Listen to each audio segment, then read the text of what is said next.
Europe 1, 7h18, Thomas Soto. C'est le regard d'Yves Tréhard, Yves le puncher. Bonjour Yves. Bonjour Dis donc, Thomas, bonjour à tous. Je vous ai suivi sur mon téléphone en regardant le débat sur le site du Figaro en live. Vous les avez atomisés, les deux débatteurs hier. Ouais. Bon, qui a Surtout le plus, une d'ailleurs. Surtout une. Qui a le plus parlé aux électeurs de droite hier soir? Écoutez, on avait un débat un peu à front renversé. Marine Le Pen, qui est la candidate d'extrême droite, défendait un socialisme sécuritaire, nationaliste et agressif.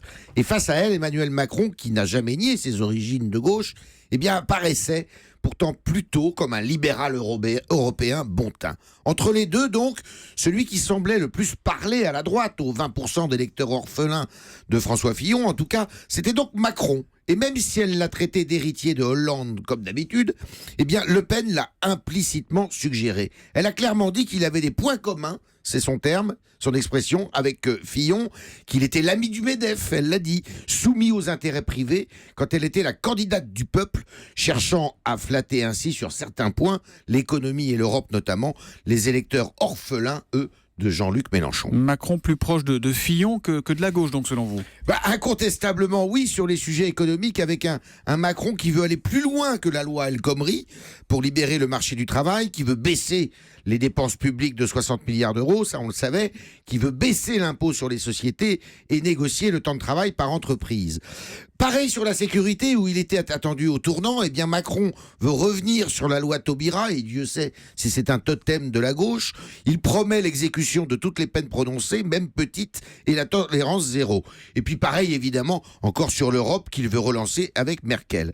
Le Pen l'a accusé d'être un candidat par défaut, Thomas. Elle songeait à Hollande, absent de cette présidentielle, mais en fait, Macron, aujourd'hui, c'est aussi celui qui remplace Fillon.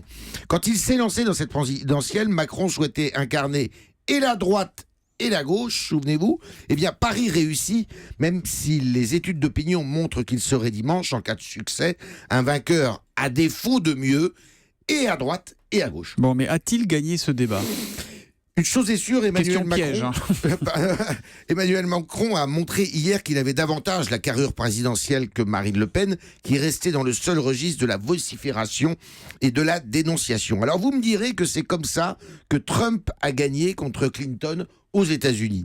Mais moi, je pense quand même que son plafond de verre à elle, il est là, dans son ton, dans sa posture, dans sa façon de débattre. Yves Tréhard, il y en a un qui a le tweet matinal. Il y a 10 minutes, Alain Juppé a tweeté « Qu'elle a été mauvaise, brouillonne, agressive, sarcastique. Comment imaginer une telle personne présidente de la République ?» Lui a clairement choisi son camp, mais il l'avait déjà dit. Merci Yves et à demain. Merci.